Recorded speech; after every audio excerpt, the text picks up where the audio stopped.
"Hey, Queen," I spoke. She glared fiercely and replied, "Watch your mouth, human." HFY Reddit. The great hall of the celestial throne was silent, but it was not a peaceful silence. It was the kind that pressed on the chest and made weaker beings struggle to breathe. Tall pillars of black crystal rose toward the ceiling, glowing faintly with slow-moving light. Rows of armored guards stood still, their weapons ready, their eyes fixed forward. At the center, on a raised platform, sat Queen Lyra of the Verk's dominion. She was young for a ruler, but no one dared to treat her that way. Her silver crown rested above sharp eyes that missed nothing. Her skin shimmered with a faint blue tone, and her posture showed complete control. Entire worlds had bowed before her. Entire species had learned to fear her temper. Today was meant to be another such day. The humans had arrived only a cycle ago. A new species from a distant yellow star, small, soft-looking, and loud in their transmissions. The Dominion scouts had marked them as low threat. Useful, maybe. Easily controlled, certainly. Queen Lyra expected fear when they entered her hall. The doors opened with a deep echo. The sound rolled across the chamber. Several figures walked in, escorted by guards. The humans were shorter than most beings in the room. They wore simple dark uniforms. No shining armor. No visible weapons. At the front walked a man with dark hair and steady steps. His face was calm, too calm. He stopped at the marked point and looked up at the queen. Most beings bowed. Some fell to their knees. Some trembled so hard they could barely speak. The human did none of that. He placed his hands behind his back and spoke in a clear voice. "Hey, Queen, thanks for seeing us." The silence shattered. A sharp hiss ran through the chamber. Guards snapped their weapons upward. Advisors gasped. One noble fainted where they stood. Queen Lyra felt something hot rise in her chest. Anger, sharp and sudden, her eyes locked onto the human. "What did you say?" she asked, her voice cold. The human did not step back. "I said thank you for meeting us." "That is not what I mean," Lyra replied. "You address me without title, without respect." The human tilted his head slightly, as if confused. "Where I come from, Queen is a title." A low growl rippled from the guards. One step closer and the human would be dead. Queen Lyra stood. Her throne was high, but she descended with slow grace. Each step echoed. She stopped only a short distance from the human. Up close she could see his eyes. Brown, steady, not afraid. "Watch your mouth, human," she said. "You stand before the ruler of 1,000 worlds." The human met her gaze. "And you stand before people who came in peace." That only fueled her rage. "You dare speak of peace while insulting me in my own hall," she demanded. Behind the human, another member of his group shifted nervously, but the leader remained still. "My name is Aaron Hale," he said. "I speak for Earth." Lyra turned slightly, signaling the guards to hold. She wanted to hear more. Part of her did not understand why. "Earth," she repeated. "Your world is insignificant." "Every world is insignificant," Aaron replied, "until someone fights for it." The words echoed longer than they should have. Lyra studied him. This was not ignorance. This was not foolish bravery. This was choice. "Why are you not afraid?" she asked. Aaron answered honestly. "Because fear makes people say things they do not mean. We mean what we say." Somewhere behind the queen, an advisor whispered for her to end it, to order his execution. It would be easy, expected, but Lyra felt something else. Curiosity, dangerous curiosity. "You will learn fear," she said. "All newcomers do." "Maybe," Aaron said, "or maybe you will learn something else." That was enough. "Leave my sight," Lyra commanded, "before I decide your lives are a mistake." Aaron nodded once. No bow, no apology. He turned and walked out with his people. The doors closed. The hall erupted in noise. "They insulted you," a noble shouted. "Kill them now," another urged. "They are weak," said a third. "Crush them before they grow bold." Queen Lyra raised one hand. Silence returned. "They will not be killed," she said. Shock spread across the room. "Not yet," she added. Later, in her private chamber, Lyra stood alone, staring at a floating screen. It showed images of Earth, blue oceans, green land, violent storms. Her advisor, Iran, stood nearby. He was old, his skin dull with age, his eyes heavy with experience. "They are dangerous," he said quietly. "They are small," Lyra replied. "So were we once." She turned to him. Why did he not bow? "Because he did not see you as a god," Iran said. "Only as a ruler." "That is unacceptable." "Or honest." She said nothing. That night Lyra could not rest. The human's voice replayed in her mind. Calm, direct, unbroken. By morning she had made a decision. "Prepare the trial grounds," she ordered. "Invite the humans to witness our strength." Iran hesitated. "That test has broken warriors far greater than them." "That is the point," Lyra said. "I want to see them kneel." The message was sent. When the human response arrived, it was short. "We accept." No fear, no hesitation. On the day of the trial, the arena filled with spectators. Creatures of all shapes crowded the stands. The ground below was layered with traps, moving walls, and hidden threats. Many had died there. Their bones still rested beneath the sand. Queen Lyra watched from above. The human gate opened. Only one stepped forward, a man older than Aaron. His hair showed gray. His face bore lines of years and battles. "This is their champion," a noble laughed. "He will die quickly," another said. The human looked up at the queen and gave a small nod. "No bow." Queen Lyra felt her lips tighten. "Begin," she said. The ground shifted. The trial had started. And for the first time since taking the throne, Queen Lyra felt unsure, because the human did not rush. He watched. He waited. And that scared her more than fear ever could. The arena was vast, stretching further than any eye could see. Its floor was not simple sand or stone, but a maze of shifting platforms, deep pits, and moving barriers. Strange beasts prowled hidden spaces, their glowing eyes waiting for a careless step.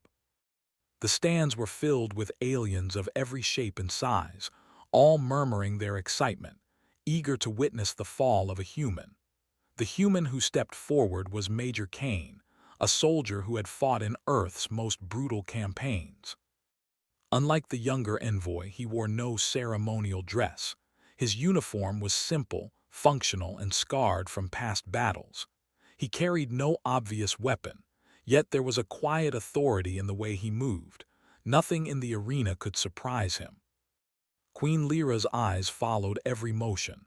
She expected fear, hesitation, maybe a quick death. She expected a show that would amuse her court.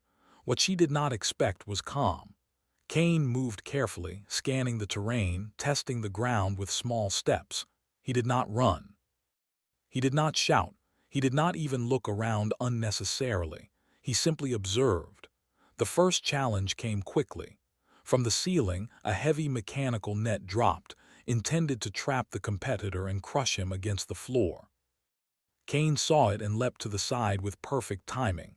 The net slammed down on the sand, leaving only a cloud of dust behind. The crowd gasped. Some cheered. Some cursed. It had been too close. Next, the pits opened, revealing sharp spikes hidden just below the surface.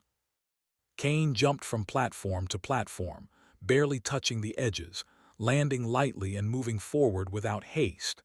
He watched the patterns of the traps, learned them, and used them against themselves. One collapsing platform fell on a pursuing predator, pinning it while Kane walked past without harm. Queen Lyra's fingers tightened around the edge of her balcony. She was impressed and irritated at the same time.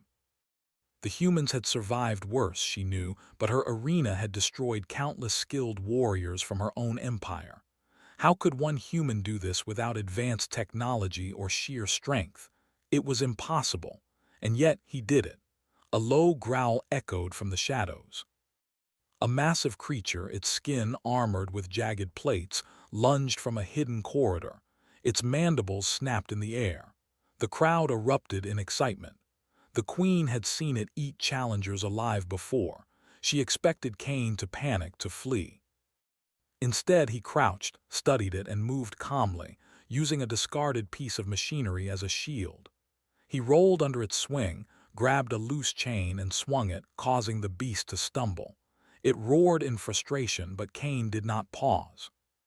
He climbed onto a raised platform and leapt away, leaving it trapped in its own corner. Whispers ran through the stands. He is learning faster than expected. How is he still alive? He should have died already. The queen remained silent, but her mind raced. She had underestimated these humans. Worse, she did not understand them yet, and that made her uneasy. Another challenge appeared. A shifting wall of energy moved toward him, bright and deadly. Many past challengers had fallen into it, their bodies vaporized instantly. Cain analyzed its pattern, counted its pulses, and with perfect timing, slid through the opening at the last second. The energy wall smashed down behind him, leaving the air vibrating with heat. His uniform was slightly singed, but he moved on as if nothing had happened. By now, even the nobles who had mocked him could no longer speak. They watched in stunned silence as Cain navigated every trap, every creature, every sudden hazard. It was as if the arena itself was no match for him. And yet, he did not rush. He never seemed desperate. He simply adapted. Hours passed. The sun in the dome's artificial sky shifted, casting moving shadows across the arena. Cain never stopped. He used intelligence, observation, and endurance rather than brute force. He turned dangerous terrain into opportunities, traps into tools. Every step was measured, every move was precise. Slowly, the impossible became real, the human was winning. Queen Lyra could not look away, something in her chest twisted, part pride, part fear. She had expected spectacle, instead she witnessed mastery. She had prepared the trial to humble them, to break their spirit in front of the galaxy. And yet, here was a human teaching the lesson instead. At one point, Cain faced a chasm that no jump could cross. Below, sharp spikes awaited the careless. The crowd murmured in anticipation, certain that the trial was about to end. Cain paused, observing the edges of the chasm. Then he noticed a series of smaller rocks and debris at odd angles. One by one, he shifted them, forming a path. He moved carefully, step by step, testing the stability. When he reached the other side, the arena erupted, not in cheers but in stunned silence.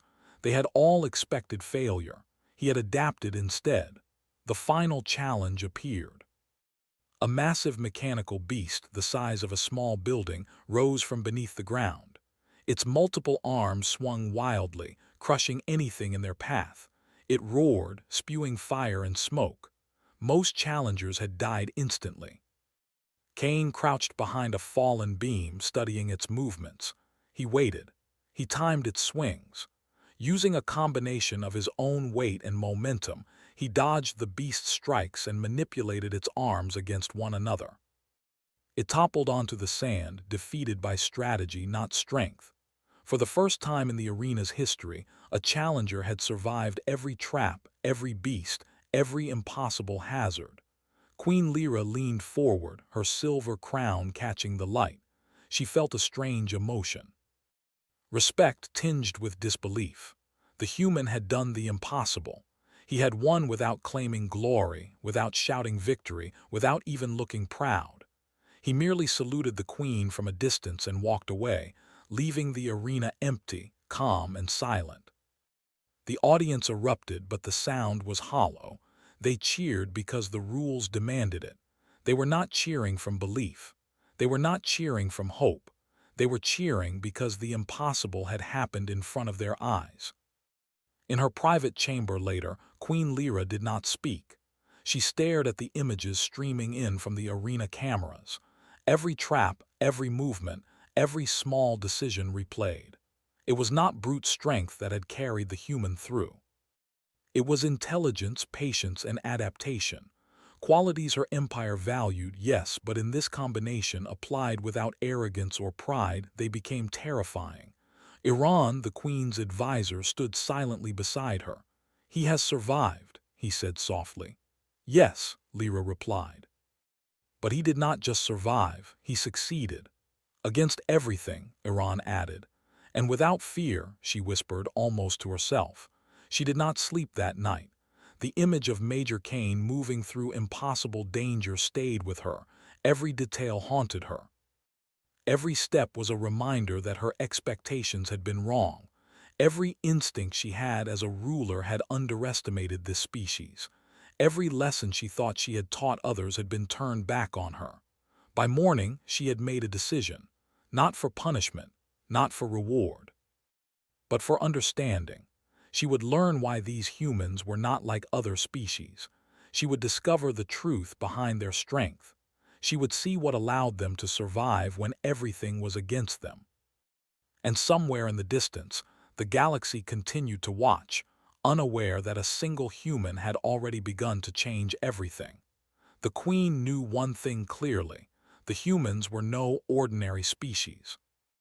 And she would need all her wits, all her power, and all her cunning to understand them fully. The trial had ended, but the real test was only beginning. The Queen's chambers were quiet, but the silence carried weight. Queen Lyra sat before a floating screen, her fingers brushing its surface lightly.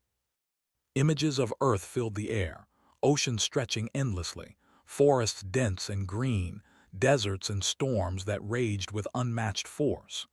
Ships moved across space, small and fragile, yet they carried people who refused to surrender even when faced with death. Iran, her advisor, stood nearby, leaning on a carved staff. His voice was low, almost hesitant. "You should not watch this, my queen. Humans, they are unlike anything we have encountered." "They are small," Lyra said, her tone sharp. "They are weak. How could they matter in the galaxy?" "Size does not matter," Iran replied. "Not when survival is the goal, and humans have survived worse than you can imagine." The Queen turned to him, eyes narrowing. "Worse than what we face. Worse than death," Iran said. "Plagues, war, extinction. Their homeworld demanded resilience. Every step they take has been earned through hardship. They protect each other even when logic says they should abandon hope." Lyra's gaze returned to the screen. Scenes shifted: soldiers in chaotic battles, families fleeing disasters, communities rebuilding from ruins that should have ended them. And yet, every time humans rose again. Every time they fought back. They adapted. They endured. She felt an unfamiliar sensation in her chest. Part fear, part admiration. She had ruled her empire with confidence, crushing worlds before they could resist. Yet here, in this small species, she saw something stronger than armies or weapons. She saw determination forged through suffering, a spirit that refused to break. "Why do they fight like this?" she asked quietly. "Why do they not yield?" Iran hesitated. "Because they fight for each other. Their strength is not just in their bodies or weapons. It is in their will, their unity, and their refusal to surrender." Outside the chamber, the galaxy continued its dance of politics and war. Messages from distant empires arrived, reports of unrest, invasions, and conspiracies. Most saw humans as weak. Most would soon learn they were gravely mistaken. And then a new message arrived, this time not from scouts or envoys, but from the rival empire known as the Koreth Dominion. They had learned of the humans' survival and had decided to strike. Their fleets were massive, their ships heavily armed. They believed victory would be easy. They believed humans would fall like so many others. The Queen felt her fingers tighten around the edge of her viewing console. She had expected arrogance in these humans. She had expected fear. And yet all she had seen was calm, precision, and defiance. They had survived her trial grounds without advanced weaponry, without armor like hers, and without her magic. "They will attack," she whispered. "And what then? Will they survive again?" Iran's face was grave. "If they do, it will be a lesson the galaxy never forgets. And if they fail—" His voice trailed off. Lyra did not want to consider failure. She could not.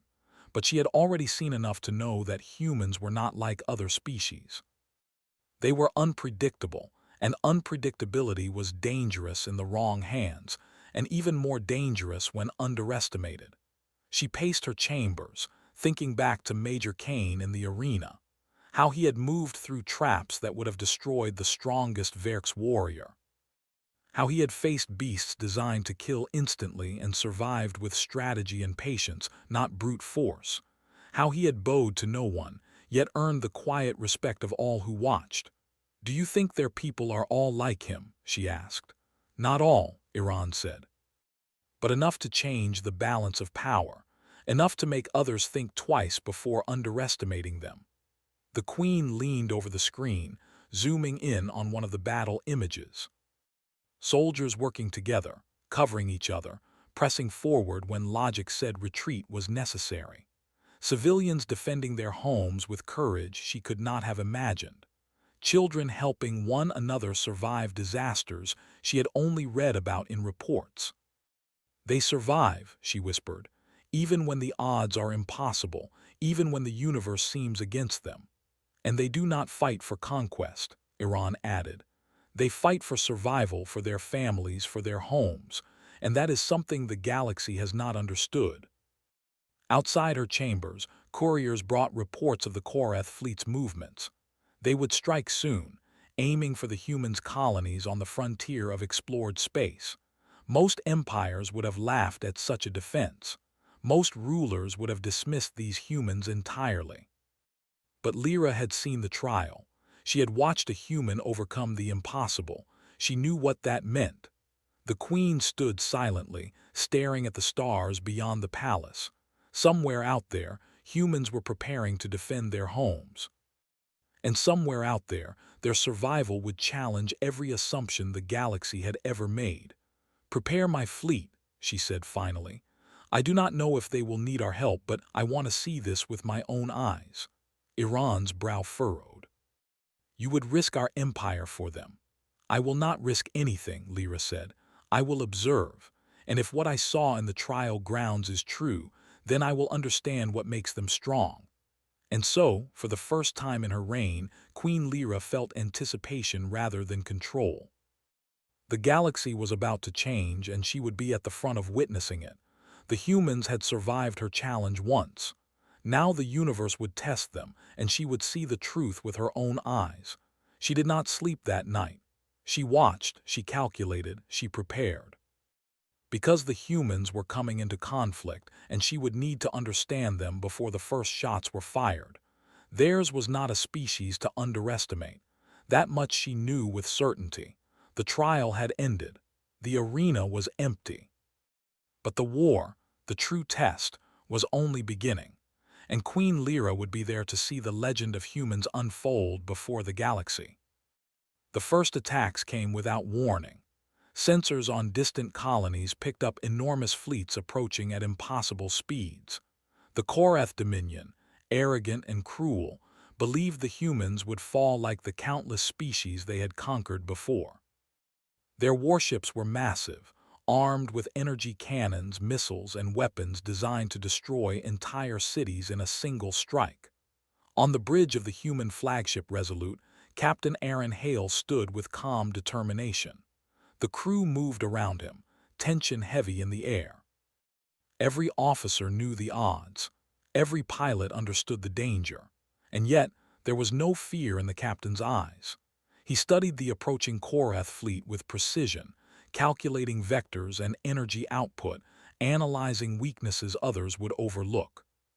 Queen Lyra watched from her observation station, a hidden vantage far from the front lines. She had traveled personally, drawn by curiosity and a strange sense of anticipation. She had seen humans in the trial grounds, but this was different.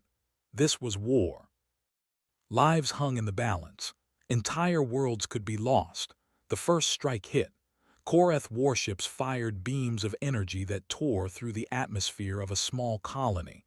Fires erupted and the ground shook violently. Most species would have surrendered, would have fled. But not the humans. On the ground, soldiers moved quickly, forming defensive lines even as buildings crumbled around them. Drones and vehicles carried civilians to safety while the troops engaged the enemy. Minor weapons were used cleverly, traps set where none were expected. Every movement had purpose. Every life mattered. In space, the Resolute maneuvered with unmatched skill. Aaron's orders were calm, precise, and measured. Pilots followed, executing daring maneuvers, dodging blasts, and turning enemy strength against them. One Korath destroyer tried to trap them in a narrow asteroid field, assuming the humans could not survive the maneuver. Aaron anticipated it. He lured the destroyer into the field and used gravitational pulls and debris to disable its engines. The destroyer drifted silently, useless, as the human fleet continued forward. Queen Lyra's hands rested on the console. She could not look away. Every time a Korath attack seemed inevitable, the humans found a way. Every time disaster loomed, they turned it into advantage. It was like watching an impossible puzzle being solved step by step. On one colony, Major Kane coordinated ground defenses. His calm voice gave orders to soldiers who were exhausted, scared, and wounded. Yet they followed, not because they feared him, but because they trusted him. They moved together, each action complementing the other, until the enemy advance stalled completely. The Korath commanders were furious. Their strategy had been perfect on paper, yet the humans adapted faster than anticipated. Every ambush was turned against them. Every advance met with a counter they could not predict. Queen Lyra leaned forward, her face pale under the glow of the observation screens. She had expected humans to survive some attacks, perhaps even repel one. But entire fleets, entire planets, she had never imagined this. And as much as her pride rebelled, she felt something she could not name: admiration. The battle stretched on for hours. The Korath ships fired relentlessly, but the humans did not falter. Pilots used the terrain of space itself, the gravity of planets, the orbits of moons, the radiation belts, to defend colonies and counterattack. Ground soldiers used minimal resources to maximum effect, turning what seemed like hopeless situations into victories. At one point, a massive Korath cruiser threatened the human flagship. Its weapons were capable of destroying the Resolute in moments. Aaron remained calm, analyzing every variable. He ordered the fleet to spread, creating illusions of movement and weakness. The cruiser followed, confident of easy victory.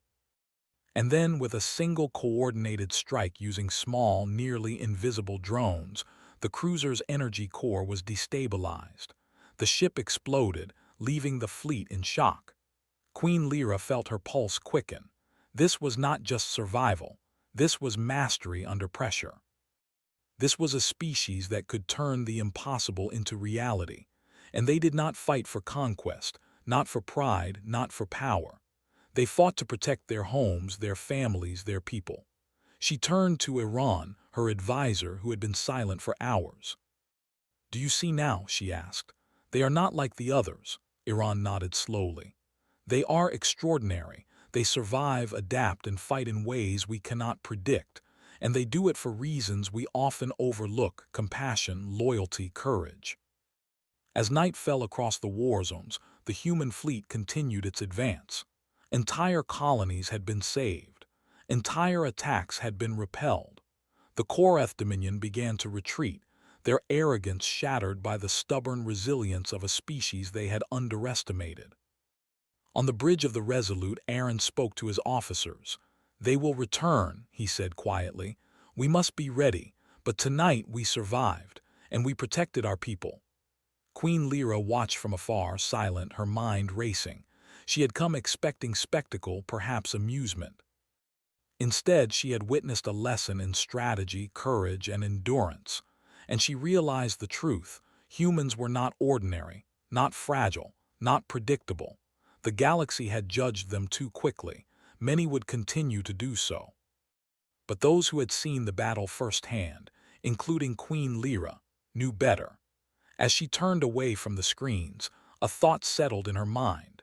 The humans had proven that survival was not about the weapons you wield or the worlds you command. It was about the spirit that refused to bend, the courage to face impossible odds, and the strength to protect others even when it cost everything. The Korath fleet would return. Others would come. But the galaxy had already seen the warning. Humans could not be ignored. And those who tried to underestimate them would pay a price far greater than anyone imagined. Queen Lyra did not sleep that night. She would watch, she would learn, and when the time came, she would face these humans again. And this time, she would understand what it truly meant to respect a species that had changed the course of the galaxy, with nothing more than courage, strategy, and unbreakable will. The aftermath of the battle left the galaxy in shock. Reports of human resilience spread faster than the Korath retreat. Worlds whispered about the species that had defied destruction, outwitted fleets, and survived what no other civilization had endured. Entire empires began to reconsider their assumptions. Most importantly, Queen Lyra watched in quiet awe, her mind alive with thoughts she had never had before. She arrived on the edge of the human-controlled sector, her personal ship gliding silently through space. The colonies were still recovering, fires smoldering, emergency teams working tirelessly. Humans moved with efficiency and calm.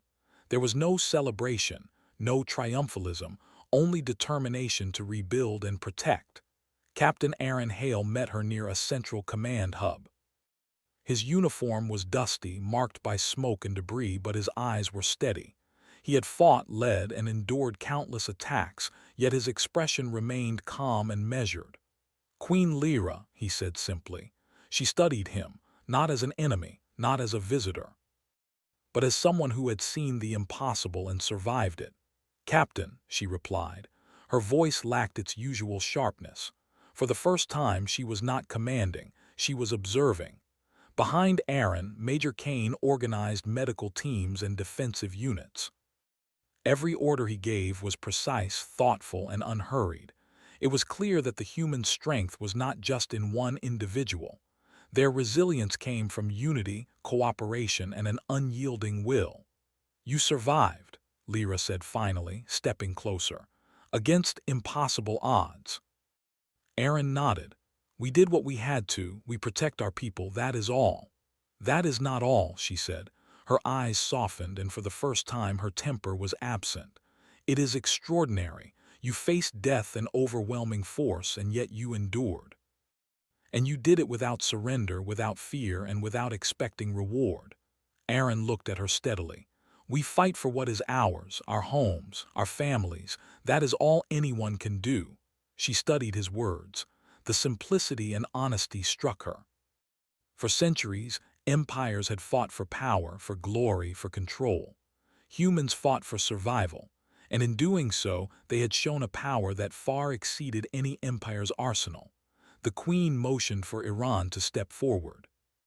Her advisor had traveled with her, witnessing the human defense firsthand. "Do you see now?" she asked quietly. Iran nodded, his face pale with realization. "They are remarkable. The galaxy has underestimated them.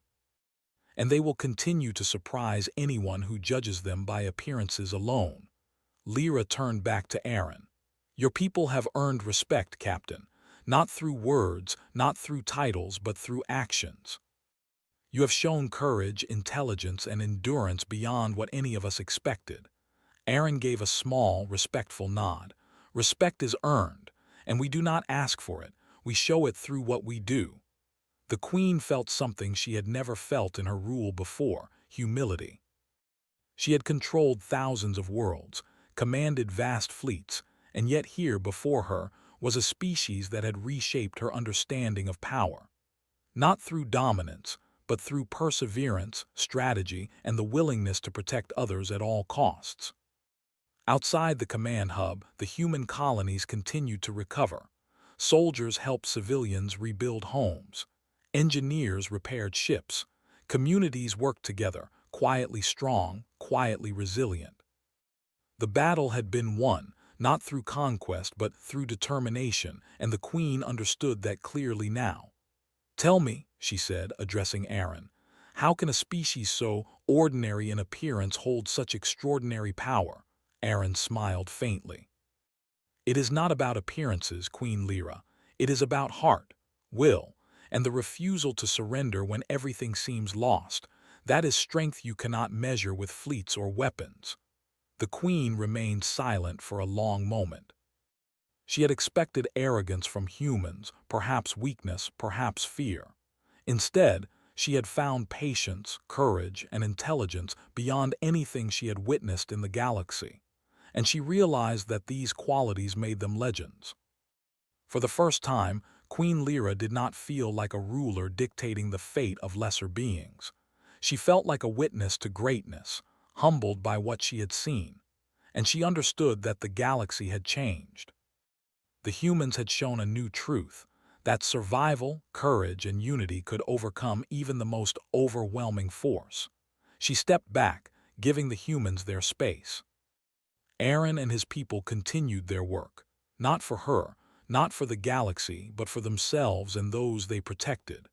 And in that quiet, steady determination, the Queen saw the essence of their power. The Korath would return, other empires would test them, and new threats would arise. But the lesson was clear. Humans could not be underestimated. They had earned respect through action, not words, and the galaxy had no choice but to acknowledge them. Queen Lyra watched them for a final moment before leaving. Her mind was filled with plans, calculations, and thoughts she had never entertained before. She had faced warriors, conquerors, and masters of strategy. But the humans, these small, determined beings, had shown her something greater than any weapon, the strength of the spirit. And she knew, without doubt, that the galaxy would never be the same again.